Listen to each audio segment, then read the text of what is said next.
Shalom family, KARADYAH'S soul here. Y'all, I'm tired, okay? I'm pregnant, for those of you who don't know, and I'm tired. So sometimes I wake up looking like this, okay? So anyhow, um, I want to come and share a tip with y'all. Now, this right here will make your relationship grow stronger with any individual that you are in a relationship with, not just a romantic relationship. Even with my dog. So, first of all, I like to touch people. Um, I will scratch you and scratch you and scratch you. I will rub you and rub you and rub you. I'll squeeze you. You know what I'm saying? I do it to men, women, children, and animals. It makes people feel good. It relieves pressure in the body. It relieves stress on the mind. So, if you would like to grow closer with, let's say, your spouse, then um, stop sexing them and start scratching them. Find what they like. Start with strokes up the shoulders and down the back. Up the shoulders and down the back. Use your fingernails. This is for men and women and children. This is not a sexual thing per se, even though it could be used in sexual matters. It's more of a showing of affection. My brothers and sisters, whenever they were kids, I would squeeze them, squeeze them, squeeze them, oil them down, squeeze them, squeeze them, squeeze them, pull their arms and legs, massage their heads. This is the touching that I'm talking about. I would scratch them, scratch them. One of my brothers, whenever he was a baby, he used to sit and rub people. It was fantastic. I thought it was so weird at first. I was like, Mama, why he always rubbing people like that? But that was the way he loved on us. And also it was the way I think he was letting us know that he felt comfort, or maybe he was comforting himself, which he didn't really do it with everybody. Um, if he wasn't comfortable with you, then he wouldn't touch you like that. But it was the greatest thing. And then I had a sister. I have a sister. Um, I have a sister, and she used to rub our ears, and I think suck her tongue. It was comforting. It made you feel like someone was caring about you. Um, is what I want to say. Um, it's a nice gesture. My dog, if y'all are not following me and Sasha and our family and Sasha, we just started a YouTube channel, y'all. We're gonna try to keep it going. It's gonna have to be a family thing. But it's called Sasha and We. And Sasha is a boy. Sasha is Russian for Alexander or Alexandria. So it's a unisex name. And whenever we got him, they had already named him that. And it means protector of men. Okay. So you'll see on the channel at some point me scratching Sasha, because I could do this for a very long time. Why? Because it comes from a place of care versus a place of a task. I even scratch him with my feet because it's comforting to me. I don't know what y'all like. It's not like a weird thing or anything like that. It's just something that I do. You know what I'm saying? If you were a part of my family, I would probably put my feet on you and scratch you, or rub my toes on you. I love you. You know what I'm saying? And for most people, they don't have a problem with it. I'm not sure if I did that whenever I was a kid. I do remember being a child and rubbing people and rubbing things. Fabrics, like whenever I go in places, most of the time I touch all of the walls. A lot of places, not all places, especially the hospital or a nursing home. I always touch their walls. And oddly enough, they are mostly pretty clean feeling and looking. I done been to some ratchet ones, but that's not the point. Love on people with touch, y'all. Um, if you are now, this tip is for married people, and well, let me say it this way. This part that I'm about to say to you now is for people who are dating or courting. Okay, if the female or the male that you're with does not want to um, pump their brakes whenever it comes to y'all hopping in bed together or hopping on top of each other, you don't need them. The best start of a relationship for me, and for those of you who know me, I've mostly done long-term relationships in my life. Even when I was a young girl, I always liked boys. My mom and my daddy knew I liked boys. They gave me restrictions on boys, but I dealt with boys. I didn't have to have sex with them because I was a freaking kid, but that's what it was. So the best boyfriends that I have had never tried to kiss me, touch me, have sex with me, anything like that until I was good and ready for something like that. Okay, so it really does work, is my point. Um, touch each other, not nasty, freaky. Touch him, scratch him, pet him. You know what I'm saying? Find something that is nice to you. And if he ever asks you why you do it, or if your girlfriend, now women will love this, guys, we would love it if you were to do this to us. It makes you become more attentive to the person that you're dealing with. Even if it's a dog, you need to know your animals. Please, people, you need to know your animals. I believe I would know that Sasha was about to flip out on me and bite me 10, 15, 20 minutes before he did it. You know what I'm saying? It wouldn't come so much as a surprise to me because I had to get to know him, is my point. So that is a way that you can get to know each other. I don't care how old you are. If you are dating, you need to be getting to know each other. Y'all need to know where each other like to be touched at, not in a sexual way. Some people don't like for you to pat them on their shoulders. Some people don't like for you to lean on their shoulders. Some people don't like for you to touch their hands unless you're holding them like right here. It's You need to know who and what you're dealing with. This will show affection. This will show this person that you're comfortable with them, because you ain't gonna do this with any and everybody.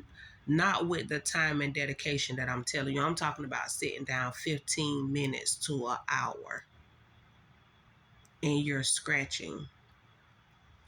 Not just like this. You'll find your mind and your soul, if you're in tune with this person. Let's say it's a fish that you're scratching.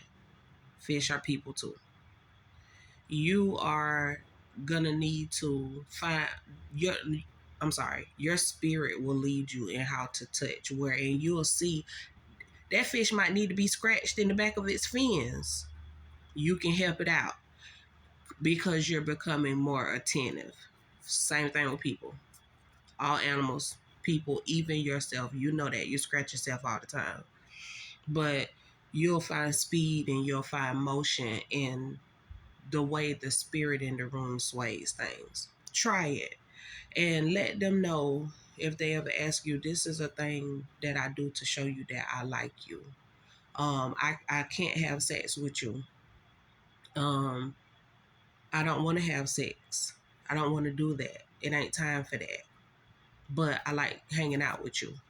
You don't have to do this with every person that you date, but I would recommend it if you're dating long term. Let's say you have 3 relationships that you've been in, and each one of them was 2 years or longer. Then that would be something that each one of them would get a chance to experience in my book. Okay, so whenever it comes to married people, let me go back. Make sure that you clarify the people that you don't want to have sex.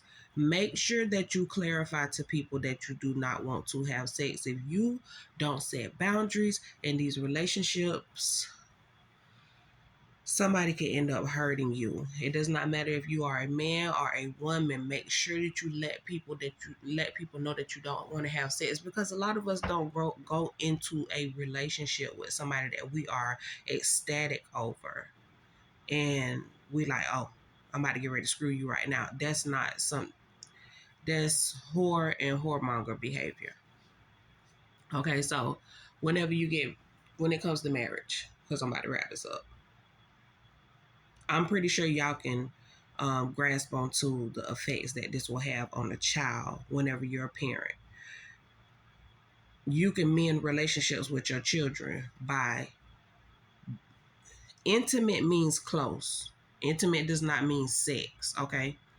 If you act intimate with or to your child, you are being close to them, okay?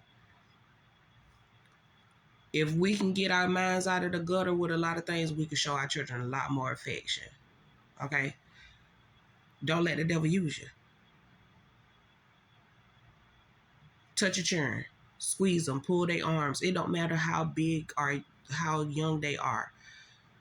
Stroke your kids like how kittens stroke their kids. How kittens and dogs and all kind of animals, they love on each other all the time. They're not just kissing. You know what I'm saying?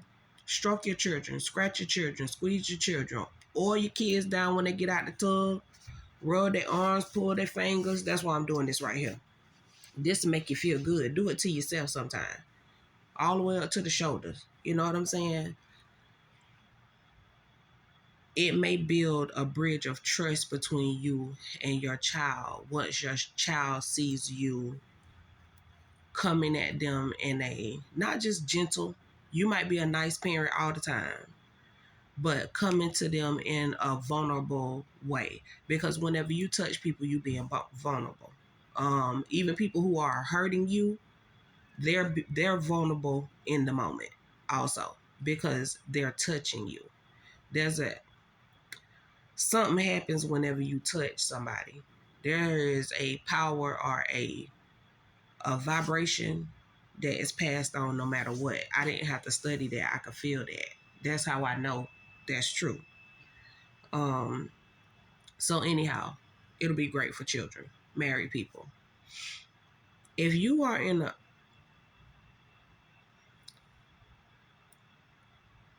if you're in a relationship with somebody that you're married to and y'all are not touching anymore, regular touching, what I'm talking about, what I've been talking about in this whole video, just regular touching. If y'all are not touching each other anymore, then somebody need to put their pride to the side and you need to call on the Most High, Basham Yashawai,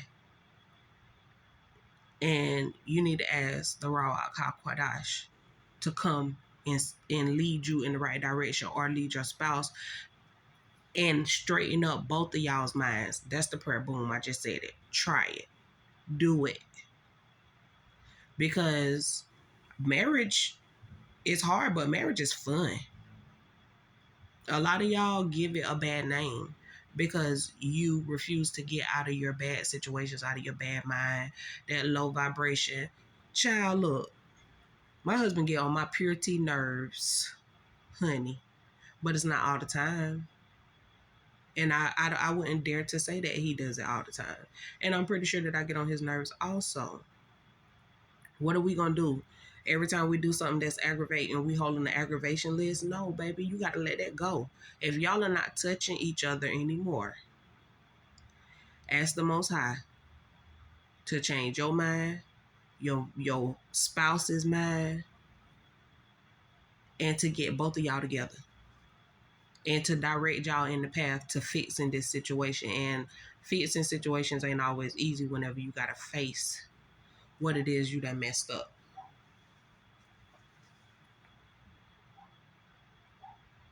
Touch your spouse.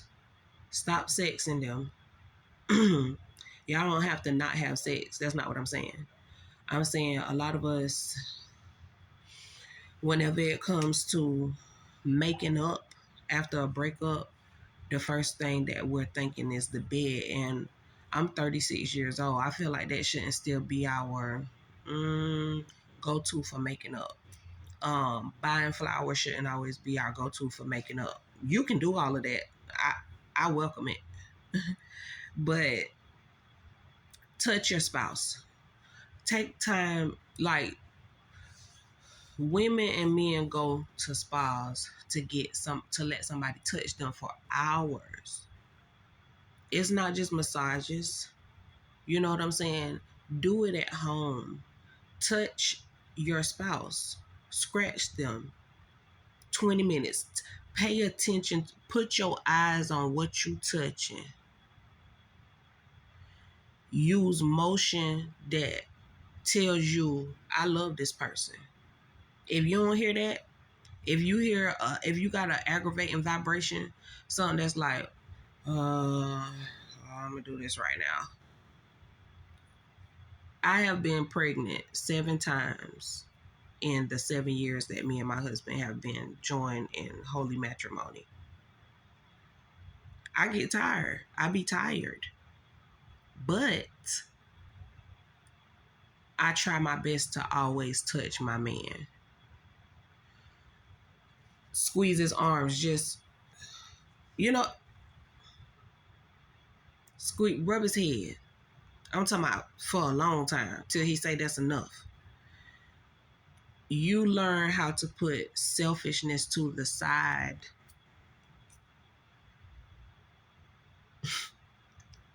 At the right times.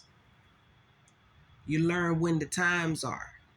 Whenever you sit down and you take your time and you use your hands, your fingers, your muscles, your last piece of energy that you got for that day to touch your spouse. And it can be you don't want to have sex and you think it's going to lead to that.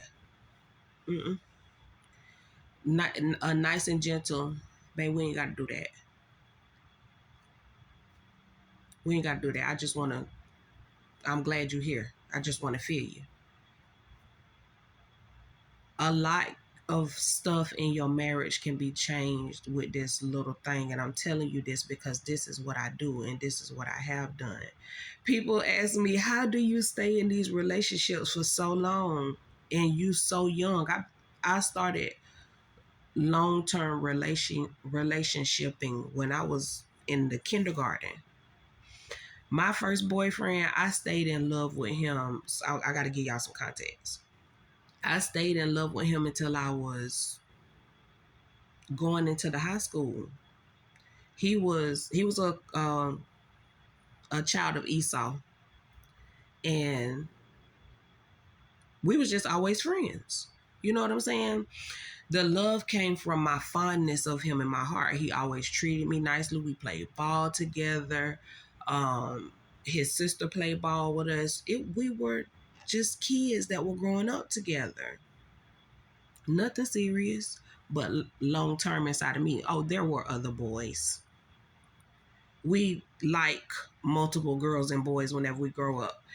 When we're growing up, I don't know who said that men were born with the nature of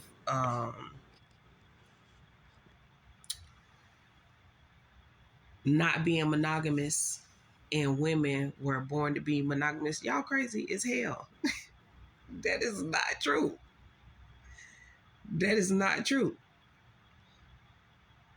This is a side note, by the way, but I just need to give y'all this. The Most High had to give us guidelines.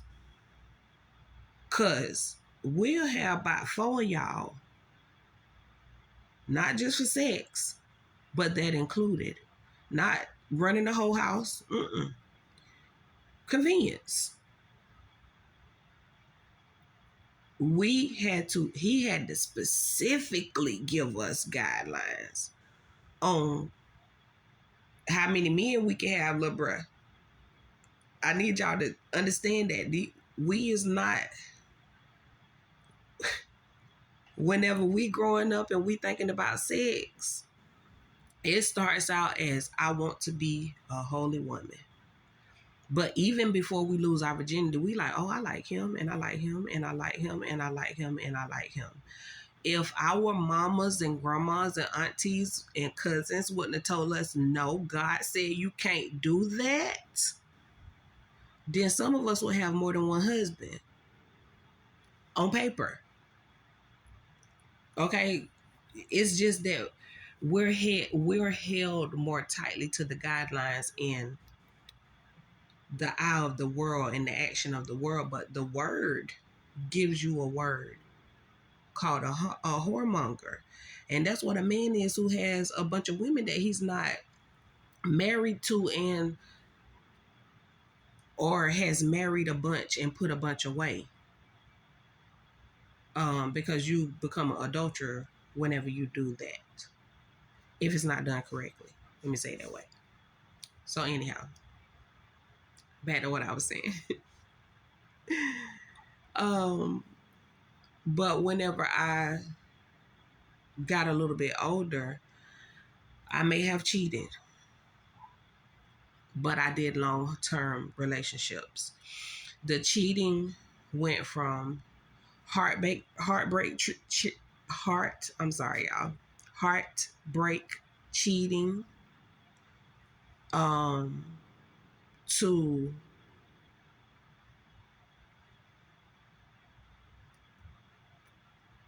I don't want to say compulsive, but it was like, I was telling my husband about this the other night. I used to cheat with this guy, and I would always say, Father, please forgive me. I know I got a boyfriend. Me and my boyfriend lived together. And I dealt with this man for like 14 years. Y'all, I was head over heels in love with this man. Cool friend. Cool friend.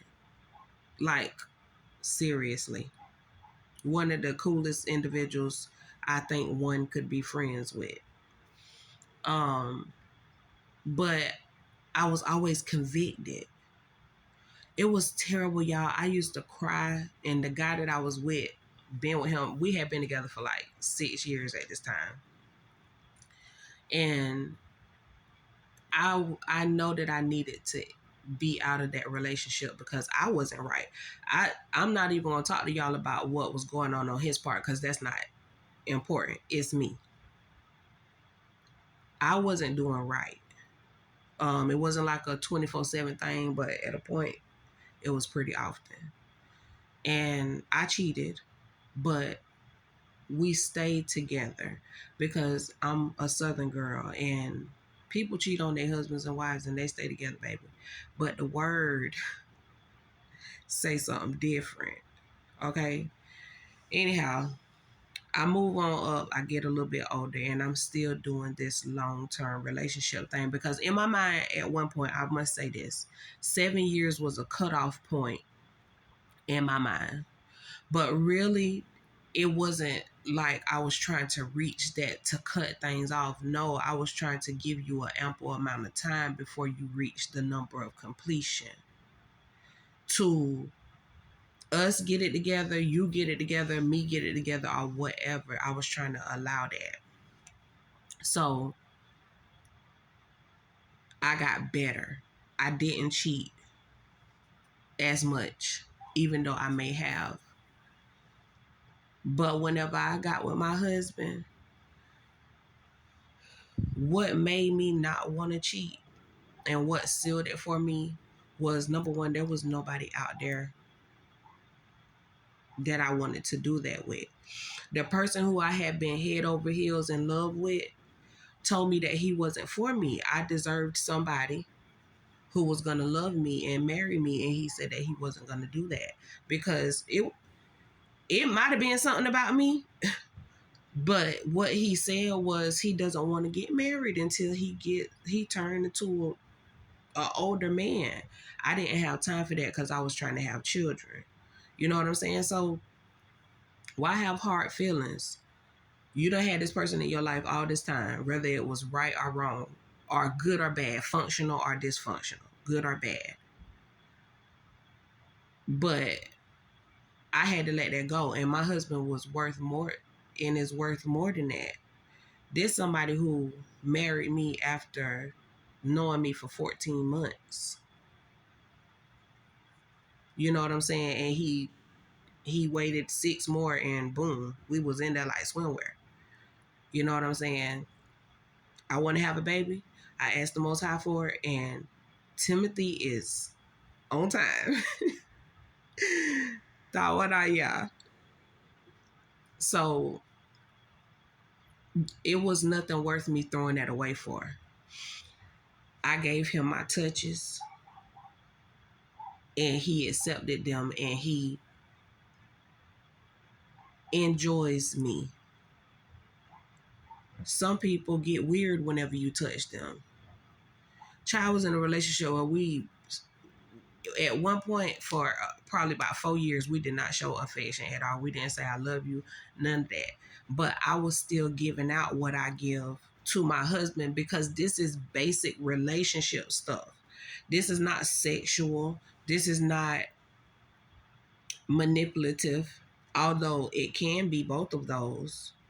This is just touches that you're giving to somebody.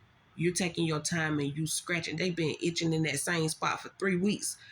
Y'all, it will come to a point most likely where you can look at their skin and know where they want to be scratched at or know where they need to be rubbed at. I could explain it, but I'm not going to explain it. Try it. This conversation was supposed to be like 30 seconds long, but it be like that sometimes. I love y'all. I'm excited. I got a lot to share with y'all, and I've been getting up in the morning and just not feeling like turning on this camera. I got stuff to do. I gotta move. So I'm packing so that my husband can grab things and we can go out the door. But I just hadn't been feeling like it, and I've been getting convicted for it. We are in the Feast of Booths or Tabernacles or Tents. Those are the 3 words that I usually hear used. And that's in Leviticus 23. And yesterday was the first day, and it's the feast week. So on the 8th day, we'll have another high Sabbath or a Shabbaton. Is the way you say it in Yiddish. Ouch. But yeah. So I've been sleeping a lot because I haven't been sleeping the greatest at night. So I'm gonna come back and I'm gonna make another video, and I'm gonna talk to the ladies about what's been going on with me, because like I said, I gotta give y'all an update on baby number 3, 4, 5, and 6, and where they are and how they're doing. And yeah, touches. Stop sexing people and start touching them. Touches is not sexual. It's okay to touch people with your hands, with your fingernails, squeeze their muscles. You can do this to a stranger. They will feel fantastic. I wouldn't say be weird. You want to talk to people about stuff before you do stuff to them. It's not like you have to have an explanation. Let me give you an example. Miss B been itching for a week. Okay? That's not a good one. She might have scabies or something. Yeah, Miss B been itching for a week on her back. She's in a wheelchair. Miss B, you need my help? Scratch the lady. Do it with love and kindness. Do it with, I'm comfortable with you. I want you to be comfortable with me. I want you to feel good. Okay? So anyhow, my man is calling me, y'all. So I got to get off here. I love y'all very much. Please use this advice. If you need clarity, leave a comment or email me, KARADYAH'S@gmail.com. All right. Shalom, family. Love y'all.